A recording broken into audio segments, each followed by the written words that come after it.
For nearly 4 decades, I slept beside a man I loved deeply, yet every single night he disappeared for an hour behind a locked bathroom door. And when I finally discovered what he was hiding, I realized the truth had been bleeding quietly through our marriage the entire time. My name is Margaret Lawson, and I'm 76 years old. This story isn't easy for me to tell. For many years I carried it silently, like a stone sitting heavy inside my chest. Some memories fade with age, but this one never did. Because what I learned about my husband one spring morning changed the way I understood our entire life together. But to explain it, I need to take you back many years. I first met Arthur Lawson in the spring of 1974. I was 22 years old, working part-time at a small bakery in Cleveland, Ohio, trying to save enough money to start nursing school. Arthur was older than me, 26, quiet, serious, and a little awkward when he spoke. The first time we met, he had come into the bakery just before closing time.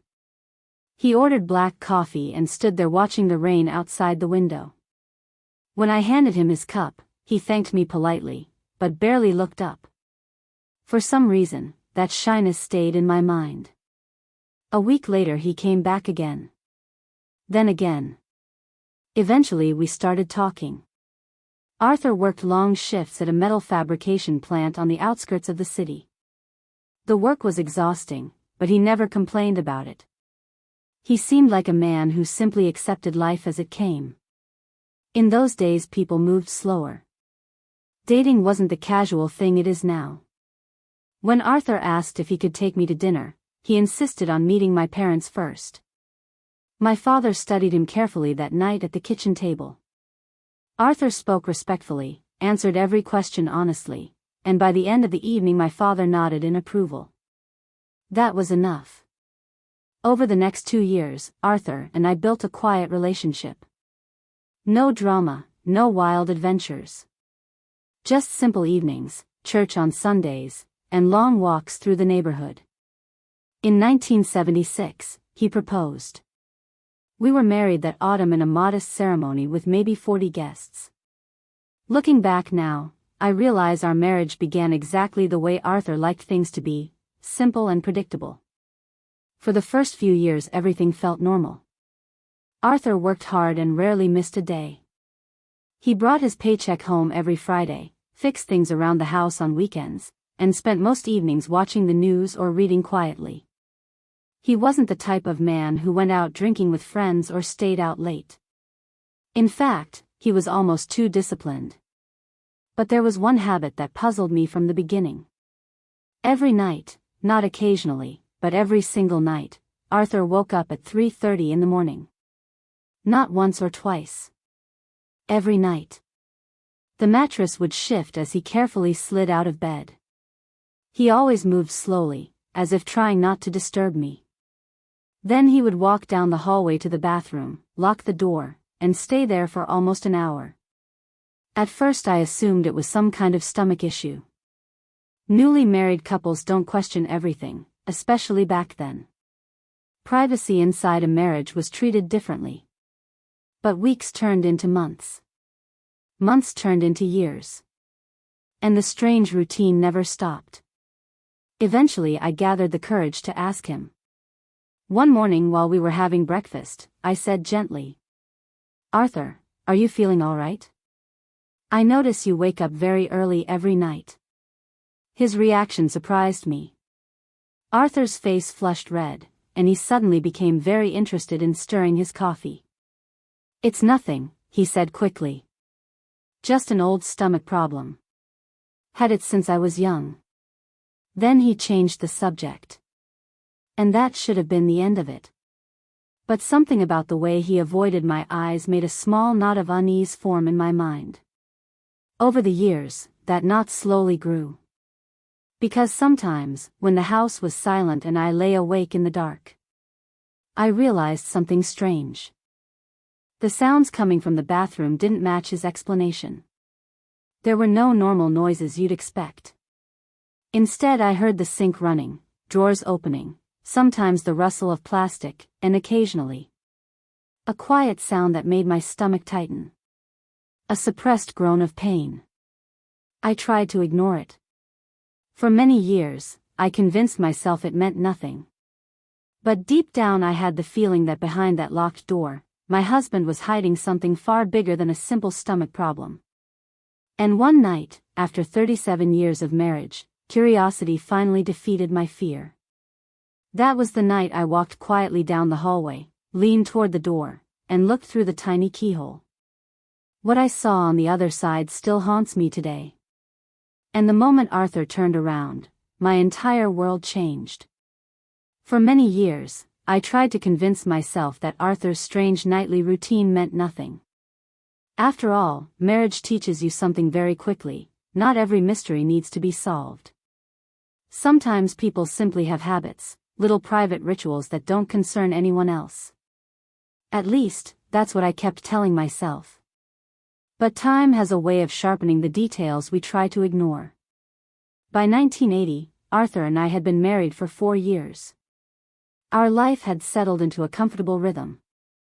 We bought a small house near the edge of the city, nothing fancy, just 2 bedrooms and a narrow backyard where Arthur liked to plant tomatoes every summer. That same year, our first child was born, a boy we named Michael. 2 years later came our daughter Emily. Our home filled with toys, noise, and the beautiful chaos that comes with raising children. Arthur worked harder than ever to support us. Long shifts at the factory, sometimes overtime, sometimes weekends. He was a good father in the ways he understood. He built Michael a wooden swing set with his own hands. He helped Emily with her math homework when she struggled. He never missed a school play or a birthday. From the outside, we looked like an ordinary family. And in many ways, we were. But one thing inside our home remained exactly the same. Every night, without exception, Arthur woke up at 3:30 a.m. Not even the exhaustion of raising 2 small children changed it. Even when Michael was a baby crying through the night, even when Emily had the flu, even when Arthur came home from work so tired he could barely keep his eyes open. At 3:30 a.m., he woke up. Always. Slowly, carefully, he would slide out of bed, walk down the hallway, enter the bathroom, and lock the door.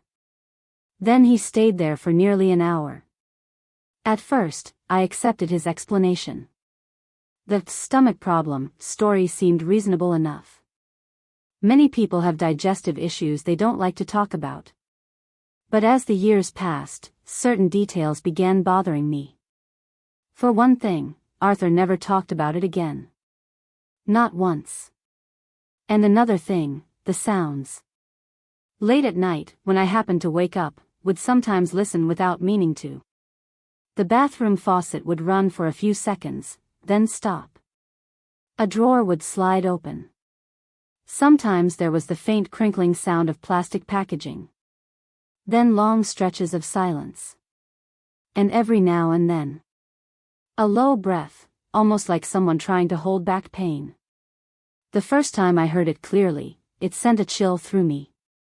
But when Arthur returned to bed afterward, he acted completely normal. Too normal. That contradiction began to bother me more than the sounds themselves. Around 1988, I tried asking again. It was a quiet Sunday morning. The kids were outside playing in the yard, and Arthur and I were sitting at the kitchen table drinking coffee. I decided to bring it up gently.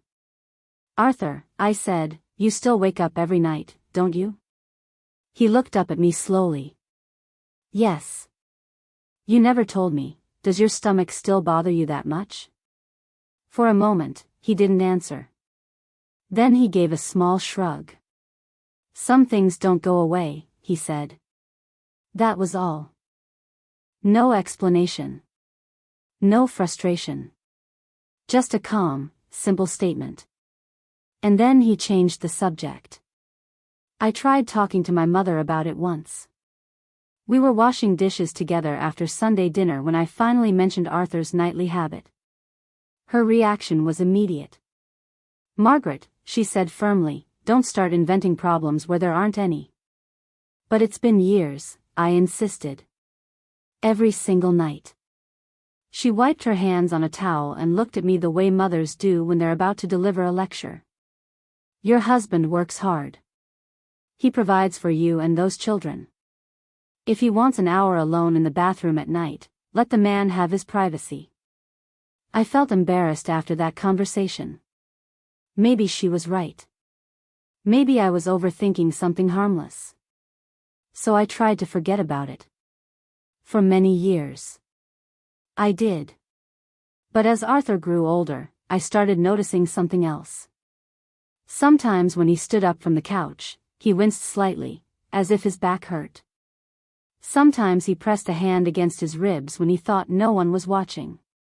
And sometimes, after leaving the bathroom at night, he walked back to bed very slowly, like someone carrying invisible pain. Still, he never complained. Never explained. And never missed that strange appointment with the locked bathroom door. Not once. Not in 37 years. But the truth is, the routine itself wasn't what finally broke my silence. What finally forced me to seek the truth was something far more disturbing. Because one night, I heard something from behind that bathroom door that made my heart stop. And that was the moment I realized my husband had been suffering alone, for longer than I could imagine. And within days, I would make the decision that changed everything. The decision to finally find out what Arthur was hiding behind that locked door. Even if the truth destroyed the life we had built together. For most of our marriage, I tried very hard to ignore the questions that lived quietly in the back of my mind. But the truth about unanswered questions is this. They rarely disappear. They grow. Slowly, quietly, like a seed buried deep in the soil. And by the time you realize how large they've become, they're already impossible to remove. By the early 1990s, Arthur and I had been married nearly 15 years. Michael was already in high school. Emily had started middle school. Life moved quickly in those years, the way it often does when children are growing. Our house was constantly full of activity, homework, sports practices, noisy dinners, and weekend chores. Arthur remained the same steady man he had always been. He worked long hours at the plant, came home tired, and spent most evenings quietly with the family. He wasn't the type of father who told long stories or joked loudly, but his presence was dependable. The children loved him. But even during the busiest years of our lives, one thing never changed. Every night. 3:30 a.m. Arthur woke up. Bathroom. Door locked. Almost 1 hour. It had become such a fixed part of our life that sometimes I caught myself checking the clock in the middle of the night without even thinking about it. 3:27. 3:29. And then, like clockwork, the soft creak of the mattress. Even after 15 years, he still moved with the same careful silence, trying not to wake me. But I always woke up. I had become a light sleeper over the years, and the moment he stood up, I could hear the faint shift of the bed. At first I would try to roll over and go back to sleep. But sometimes, I simply lay there listening. And the sounds were always the same. The faucet running briefly. A cabinet opening. The quiet rustling of something being unwrapped. Then long stretches of silence. Sometimes so long that I wondered if he had fallen asleep sitting on the bathroom floor. And occasionally, that sound again. A low breath. A painful one. The kind a person makes when they're trying not to cry out. The first time I clearly heard it, I sat up in bed. My heart began beating faster. That wasn't the sound of someone with stomach problems. That was the sound of someone in pain. But the moment Arthur came back to bed later, he lay down normally, breathing slow and steady as if nothing had happened. The next morning he was his usual self. Quiet. Calm. Unbothered. I began watching him more carefully after that. Not openly. Just small observations. Sometimes while he sat watching television, I noticed him pressing his hand against his lower back. Sometimes when he reached for something on a high shelf, his face tightened for a second, just a second, before returning to normal. And once, while he was mowing the lawn, I saw him stop suddenly and lean against the fence as if his ribs hurt. But whenever I asked if something was wrong, his answer was always the same. "I'm fine." Just 2 words. Nothing more. By 1997, the children had both left home for college. For the first time in 20 years, Arthur and I were alone again in the house. That's when the silence became noticeable. Without the noise of the kids, the house felt larger, quieter, and the strange nighttime routine became impossible to ignore. One evening, I finally lost my patience. We were eating dinner at the kitchen table, just the 2 of us. "Arthur," I said suddenly, "we've been married over 20 years. He looked up from his plate. "Yes." "Then why don't I know what you do in that bathroom every night?" For a moment, the room became completely still. Arthur slowly placed his fork down. When he looked at me, something in his eyes made my stomach tighten. Fear. Real fear. "Margaret," he said quietly, "please don't ask about that." His voice was shaking slightly. "Why not?" I insisted. "You spend an hour locked in there every night." He rubbed his hands together nervously. "I'm not doing anything wrong," he said quickly. "I promise you that." "Then tell me." But instead of answering, Arthur stood up. For the first time in our entire marriage, I saw tears forming in his eyes. "Some things are better left alone," he said softly. Then he walked out of the kitchen and left the house. He didn't return for nearly 2 hours. And that night, I didn't sleep at all. Because one sentence kept repeating in my mind. Some things are better left alone. But the way Arthur had said it, it didn't sound like a man protecting a secret. It sounded like a man protecting someone else. And from that moment forward, I knew one thing for certain. There was something happening behind that locked bathroom door that had nothing to do with stomach problems. Something Arthur had been hiding for decades. And sooner or later, I was going to discover the truth. Even if it meant doing something I never imagined I would do to my own husband. Because within a few years, I would finally make the decision to follow him one night. And that decision would lead me to the tiny keyhole that changed everything. Some secrets don't explode into your life all at once. They creep in slowly. Quietly. Until one day you realize they've completely taken over your thoughts. By the late 1990s, my curiosity about Arthur's nightly routine had grown into something stronger, something I couldn't control anymore. For more than 20 years, I had accepted his explanation without question. I had told myself it was nothing important. Just a strange habit. But after that night in the kitchen, after seeing the fear in his eyes and hearing his trembling voice, I knew there was something far deeper hiding behind that locked bathroom door. And once a doubt like that takes root, it refuses to leave. The house felt very different now that the children were gone.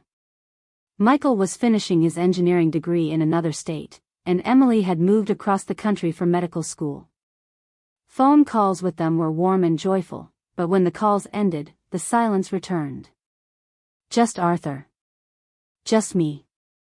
And every single night at 3:30 a.m., the same ritual continued.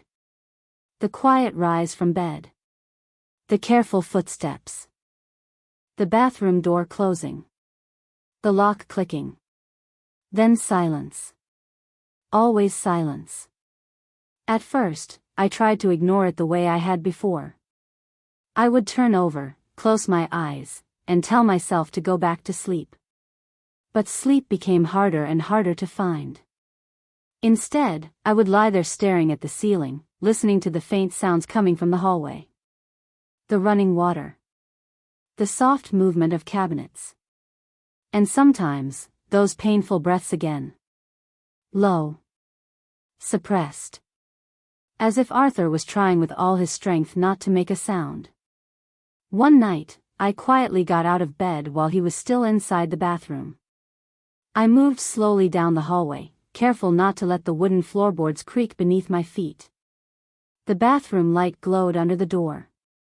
I stood there for several seconds, my heart beating faster than it had in years.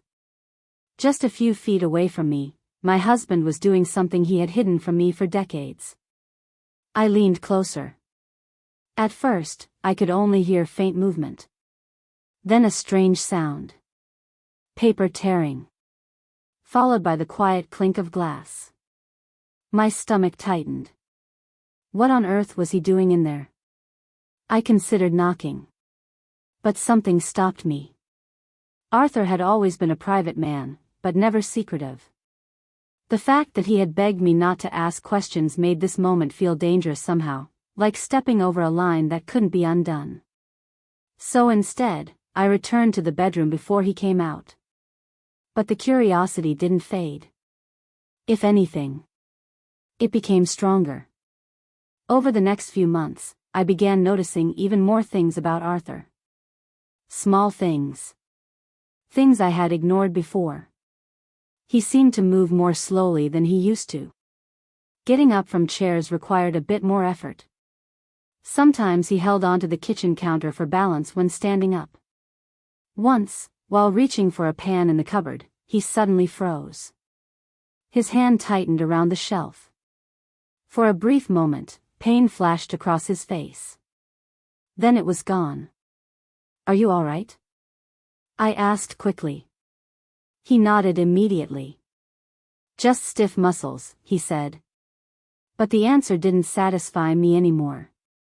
One night in 2001, something happened that pushed my curiosity past the point of return. Arthur woke up as usual at 3:30. But that night, I stayed awake. Completely still. Listening. 10 minutes passed. 20. 30. And then I heard something different. Not the faucet. Not the cabinet. It sounded like something hitting the floor. A dull thud. Followed by a quiet gasp. My heart began pounding. Was he hurt? Without thinking, I rushed into the hallway. I stood outside the bathroom door again. "Arthur?" I called softly. No answer. "Arthur, are you okay?" For a moment, there was nothing. Then I heard his voice, strained but controlled. "I'm fine. Go back to bed." But something in his tone made me freeze. He wasn't fine. Not even close. I stood there another minute, debating whether to open the door. But the lock remained firmly in place. And eventually, his footsteps approached. I hurried back to the bedroom before he could see me standing there. The next morning, I made a decision. If Arthur wouldn't tell me the truth, I would have to discover it myself. Not by confronting him. Not by arguing. But by watching. By paying attention. By waiting for the right moment. Because after decades of secrecy, I was finally ready to break the one rule Arthur had begged me to follow. I was going to find out what happened in that bathroom every night. No matter what it took. And the opportunity to uncover that secret would arrive sooner than I expected. Because only a few months later, Arthur would make one small mistake. A mistake that would lead me to the tiny keyhole in the bathroom door. And what I saw through that keyhole would leave me standing there in absolute shock. Sometimes the truth waits just inches away from us. Hidden behind a thin door. A quiet wall. Or a secret someone believes they must carry alone. For months after that strange night in 2001, I watched Arthur more carefully than I ever had before. Not in an obvious way. I didn't want him to feel like he was under investigation. But every movement, every expression, every small sign of discomfort caught my attention now. And what I saw worried me. Arthur had always been a strong man. Not particularly tall or muscular, but solid. Reliable. The kind of person who could work 12 hours at the factory and still come home ready to fix a leaking pipe or mow the lawn. But something about him was changing. He moved slower. Sometimes when he stood up, his hand instinctively reached for his side. And occasionally, when he thought I wasn't looking, he would close his eyes and take a deep breath, the kind people take when they are trying to push through pain. Yet every time I asked him if he was all right, he gave the same calm answer. I'm fine. But I no longer believed those two words. Then one night in early 2002, the moment finally came. Arthur woke up at 3:30 a.m., just as he always did.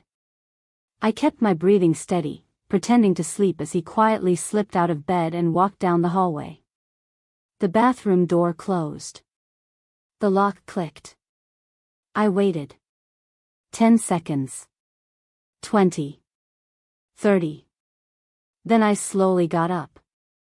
My heart was beating so loudly I was certain he would hear it through the door. The hallway felt colder than usual as I crept forward. Every step felt heavier than the last. Because deep down, I knew something important was about to happen. Something that might change the way I saw my husband forever. I stopped in front of the bathroom door. The light underneath glowed softly across the floor. For a moment, I almost turned around. Arthur had asked me not to do this. He had looked genuinely afraid the night I questioned him. But curiosity, and worry, pushed me forward. Slowly, I bent down. Our old bathroom door had a small keyhole beneath the knob. The kind you rarely see anymore. My eye moved closer. Closer. Until finally, I looked inside. At first, I didn't understand what I was seeing. Arthur was sitting on the closed toilet seat. His shirt was off. His back faced the door. On the counter beside him sat a small bottle, some gauze, and a roll of medical tape. For a moment I thought he must have injured himself somehow. But then he leaned forward slightly. And I saw it. A long scar stretched across his lower back. Dark. Uneven. And beside that scar was something even more disturbing, a deep, inflamed wound that looked raw and painful. Arthur was carefully cleaning it with shaking hands. Every time the cloth touched the wound, his shoulders tightened and his breath caught in his throat. That was the painful sound I had heard so many nights. Not stomach problems. Not illness. Pain. Real, physical pain. The kind someone tries desperately to hide. I felt a wave of shock rush through me. Why had he never told me about this? How long had he been suffering like this? Arthur slowly applied ointment to the wound, wincing with every movement. Then he placed fresh gauze over it and secured it with tape. His hands trembled the entire time. Watching him struggle alone like that made my chest ache. But the biggest question still burned in my mind. How did he get that wound? It didn't look recent. The scar around it suggested something older, something serious that had happened long ago. Something he had never once mentioned in our entire marriage. Arthur finished dressing the wound and carefully put his shirt back on. I quickly stepped away from the door and hurried back to the bedroom before he came out. A minute later, he returned to bed. Just like always. Quiet. Calm. Pretending everything was normal. But nothing felt normal to me anymore. Because now I knew the truth about those nightly bathroom visits. Arthur wasn't hiding something shameful. He was hiding pain. Pain he had chosen to carry alone for decades. But the deeper mystery still remained. Where had that scar come from? Why had he never told me about it? And why did the wound still seem so painful after all these years? I lay awake for the rest of the night, staring at the ceiling. And by morning, I had made another decision. If Arthur refused to tell me the truth, then I would find it myself. even if it meant digging into parts of his past he clearly wanted to keep buried. Because what I would discover about that scar would lead me to a moment from Arthur's life in 1974.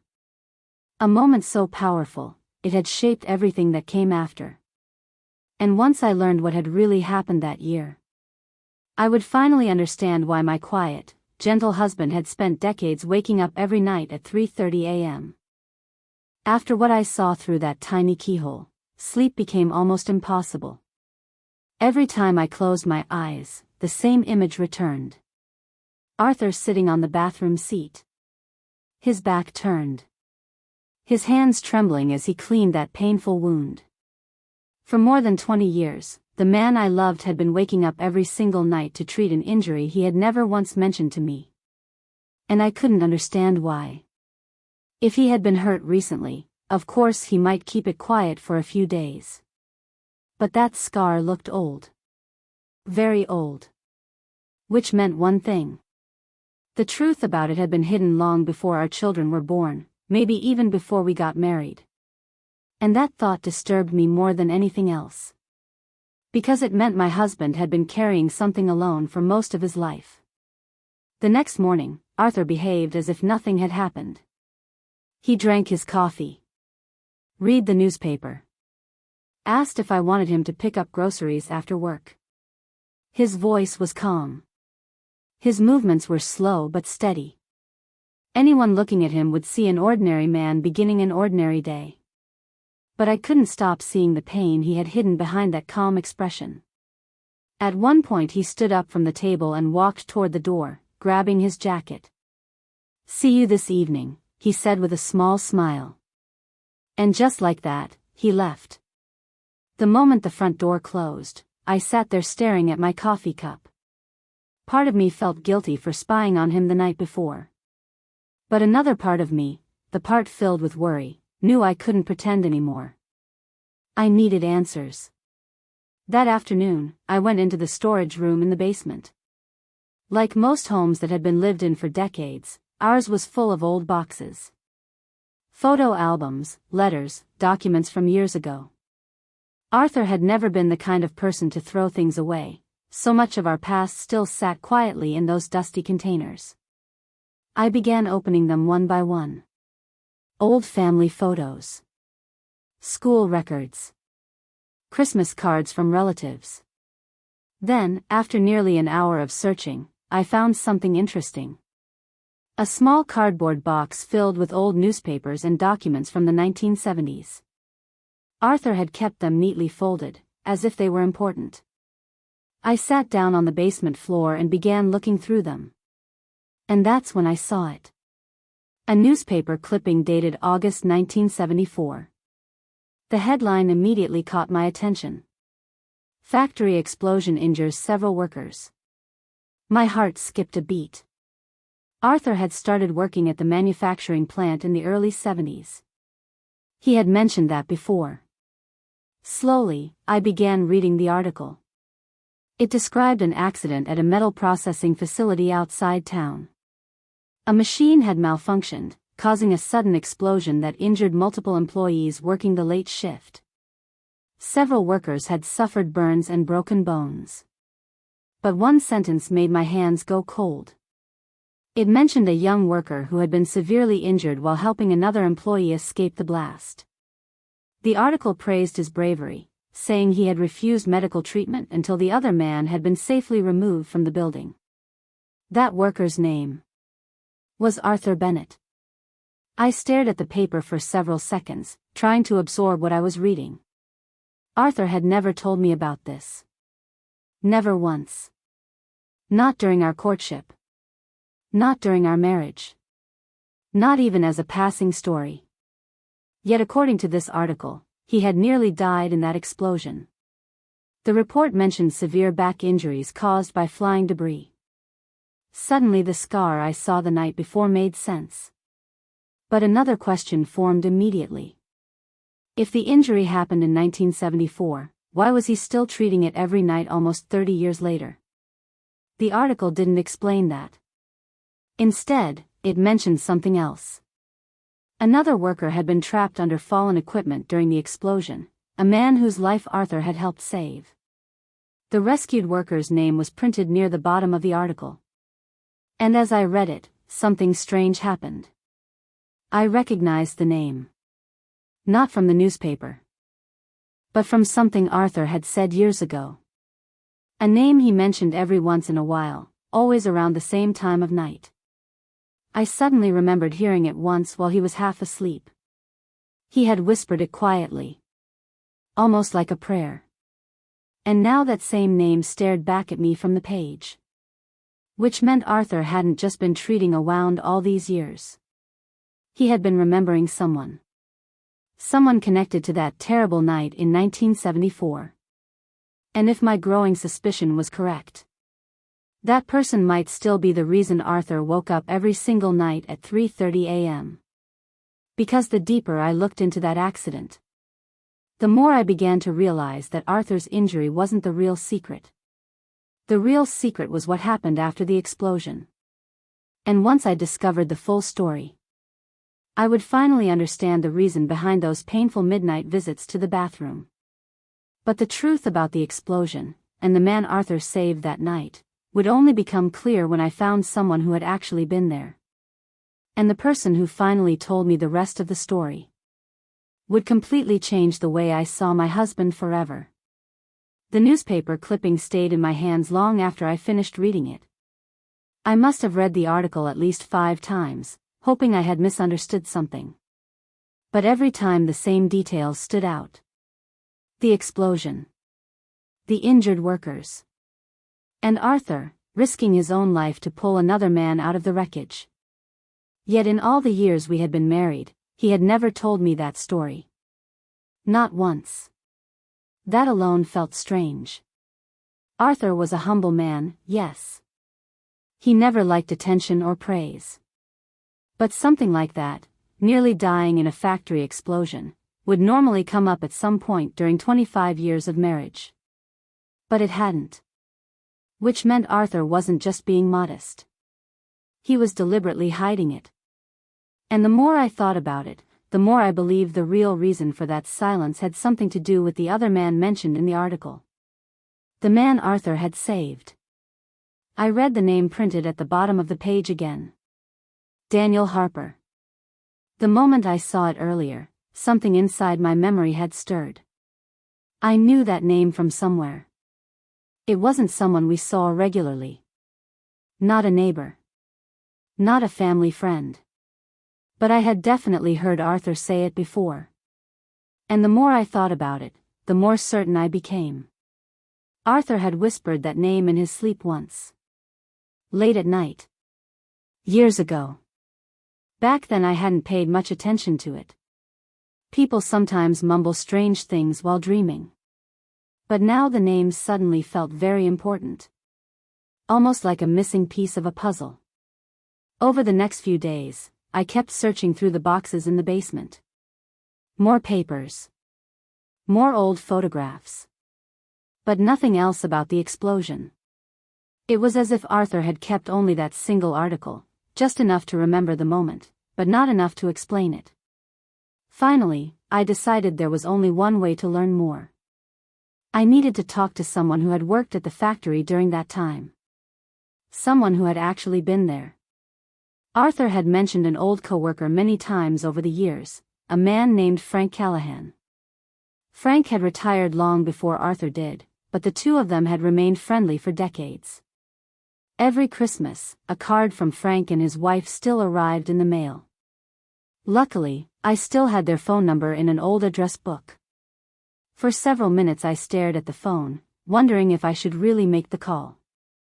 Part of me felt like I was stepping into a story Arthur clearly wanted to keep closed. But another part of me couldn't forget the pain I saw in that bathroom. The trembling hands. The deep scar. The wound that refused to heal. If this accident had something to do with that, I deserved to know. Finally, I dialed the number. Frank answered after the third ring.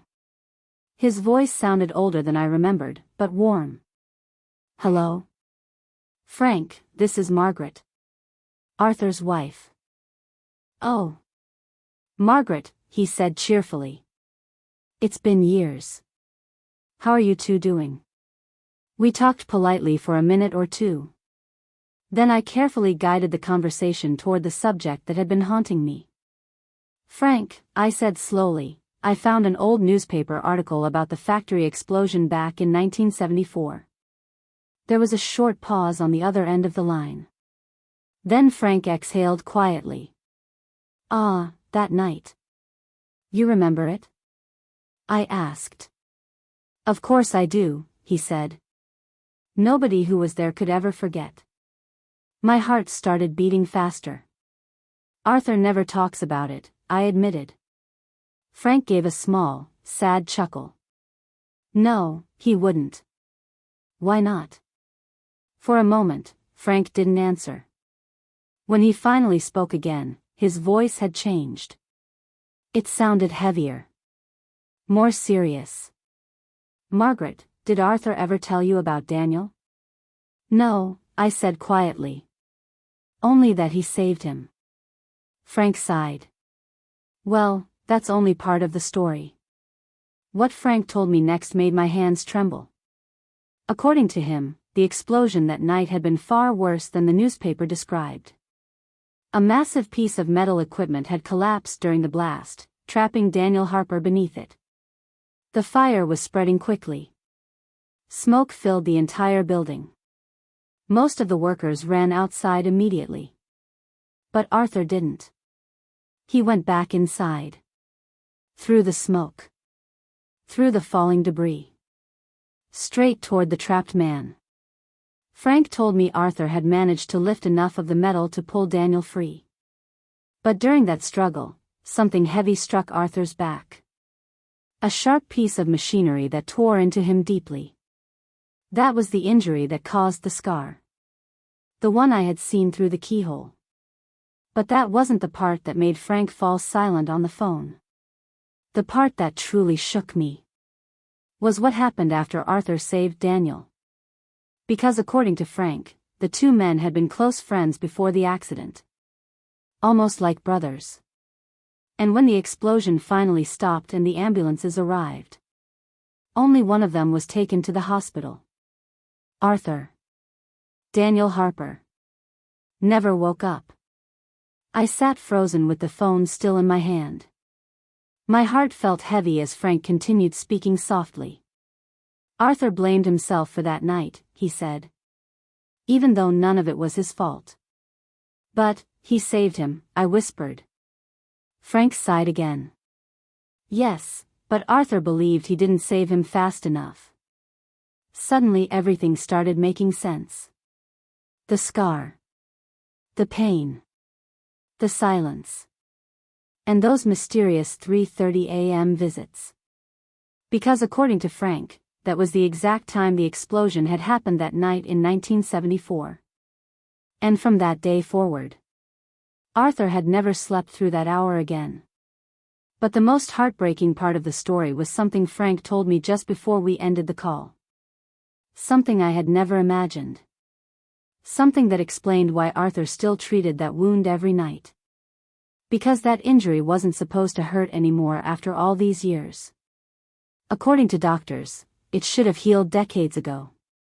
But Arthur refused the final surgery that might have fixed it. And the reason he refused was something I would only understand when I finally confronted him about the past. That night, as I watched Arthur quietly get out of bed again at 3:30 a.m., I realized something heartbreaking. My husband hadn't just been hiding pain all these years. He had been punishing himself. And the truth about why he refused to heal was something I was finally ready to ask him about. That night, I didn't pretend to be asleep. For the first time in decades, I simply lay there with my eyes open, waiting. The digital clock beside the bed slowly changed numbers. 2:58 a.m. 3:07 a.m. 3:21 a.m. Beside me, Arthur slept quietly, his breathing slow and steady. Watching him in that moment made it hard to believe the story Frank had just told me earlier that day. The explosion. The fire. The collapsing machinery. The friend he tried to save. And the guilt that had followed him for nearly 30 years. Yet everything suddenly made sense now. The scar. The pain. And the strange routine that had puzzled me for so long. At 3:29 a.m., Arthur stirred slightly. 1 minute later, exactly as he had done every night for decades, he slowly pushed the blanket aside and sat up. But this time, I spoke before he could leave the bed. "Arthur." My voice was soft, but it stopped him instantly. He froze. For a moment he didn't turn around. Then slowly, he looked back at me. Even in the dim light from the clock, I could see the surprise in his eyes. "You're awake?" he asked quietly. "Yes." Neither of us moved. For a few seconds the room remained completely silent. Then I said the words that had been sitting in my chest all evening. "I know about the explosion." Arthur's entire body stiffened. The silence that followed felt heavier than anything I had ever experienced. He looked down at the floor, his hands resting on his knees. "Frank told you," he said softly. It wasn't a question. I nodded. "Yes." Arthur closed his eyes for a moment. When he opened them again, something in his expression had changed. The careful wall he had built around that part of his life for so many years had finally cracked. "I didn't want you to know," he said quietly. "Why?" I asked. He didn't answer immediately. Instead, he stood up slowly and walked toward the bedroom window. The faint light from outside cast long shadows across the room. After a moment he spoke again. "Because it wasn't something I was proud of." I sat up in bed, confused. "But Arthur, you saved someone's life." He shook his head. "No," he said softly. "I didn't." The pain in his voice made my chest tighten.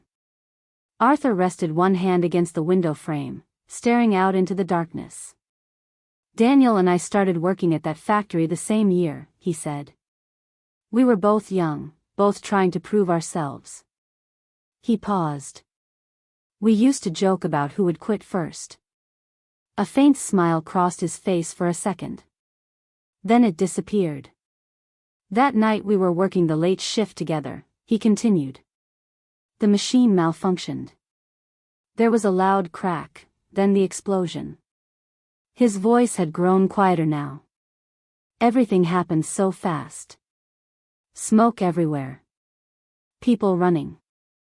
I remember hearing Daniel shout for help." Arthur's hand tightened slightly against the window. He was trapped under a piece of equipment. I tried to lift it, but it was too heavy. I felt my throat tighten. "So I pushed harder," he said.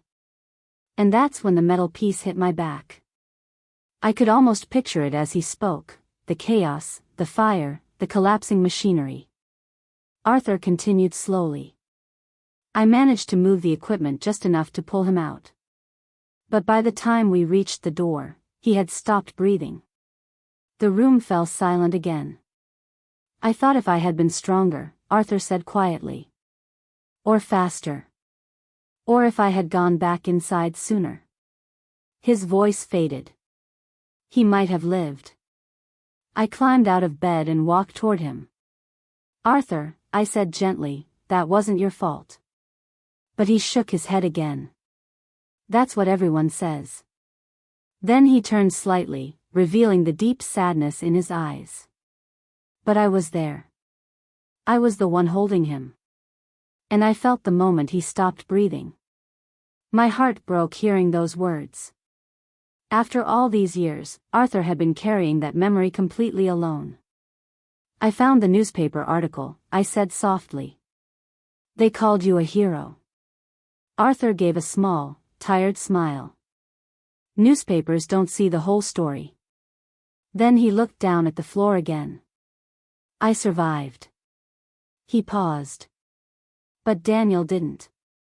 For a few seconds neither of us spoke. Then I finally asked the question that had haunted me since the moment I looked through that keyhole. "Arthur, why do you still treat that wound every night?" He was quiet for a long time before answering. When he finally spoke, his voice was barely above a whisper. "Because the pain reminds me." "Reminds you of what?" I asked. He looked at the clock beside the bed. The time had just turned 3:30 a.m. The moment everything changed. I felt tears forming in my eyes.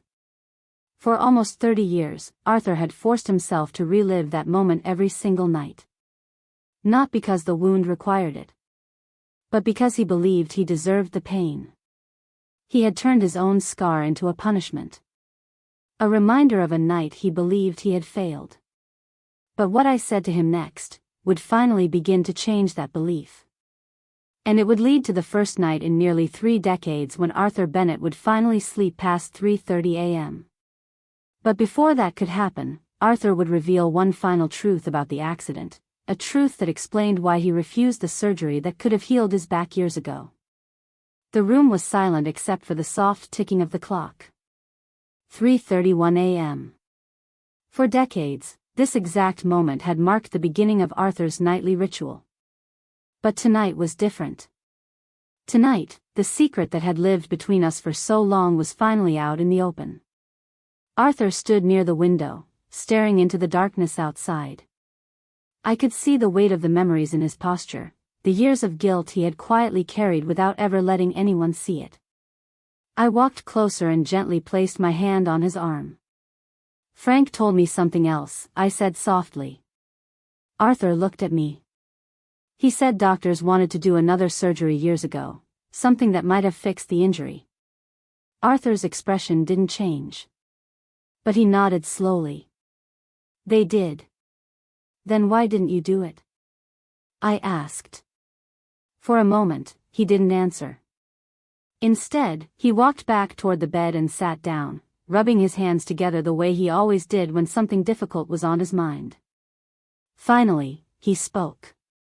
"Because if the pain went away, I was afraid the memory would too." His words hit me harder than I expected. Arthur looked down at the floor as he continued. "After the accident, the doctors said my back would never be the same. The metal that cut into my spine caused permanent damage." He paused. "They also said another surgery years later might reduce the pain. Maybe even stop it completely." I sat beside him. "That sounds like a good thing," I said gently. Arthur shook his head. "Not to me." I frowned slightly. "Why?" He looked at the clock again. 3:34 a.m.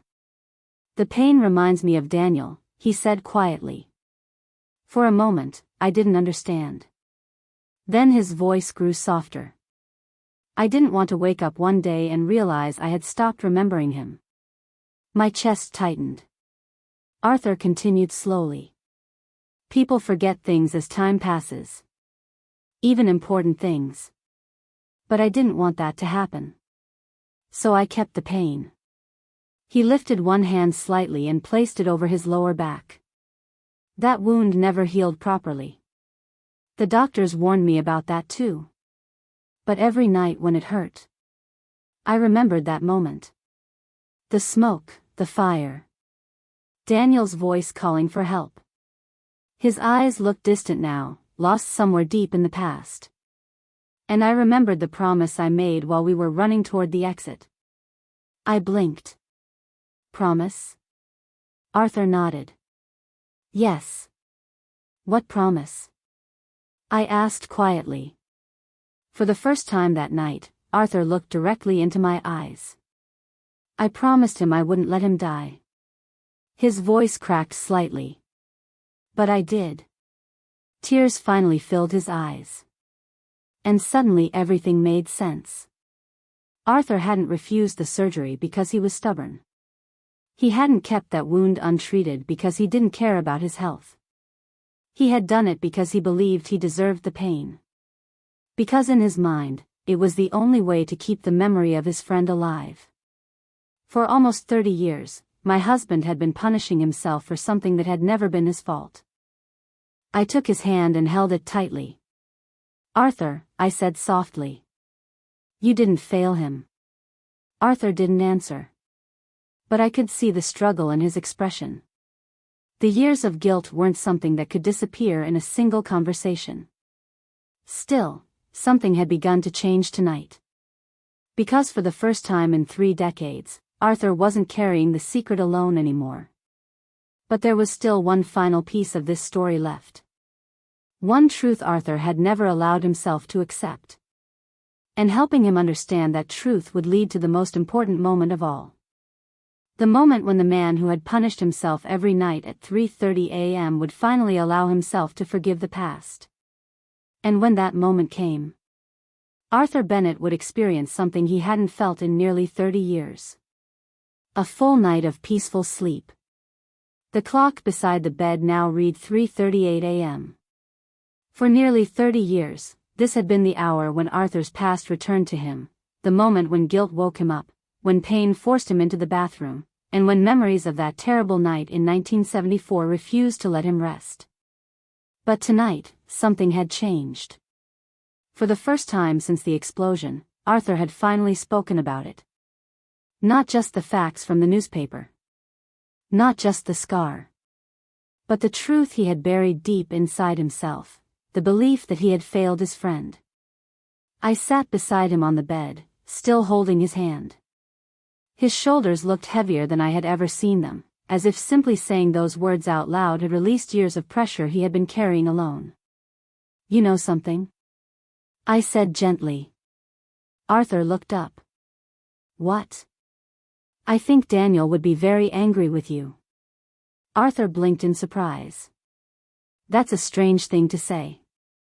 I smiled softly. "Think about it. You ran back into a burning building for him. You risked your life to pull him out. You carried him through smoke and falling debris. And even after all that, you've spent 30 years blaming yourself for something you couldn't control." Arthur stared at the floor quietly. "But he died," he whispered. "Yes," I said. "And that's tragic. But that doesn't erase what you did." Arthur didn't answer. So I continued. "You gave him a chance. You gave him someone who refused to leave him behind. And if the situation had been reversed, if you had been the one trapped under that machine..." I squeezed his hand slightly. "Would you have wanted Daniel to blame himself for the rest of his life?"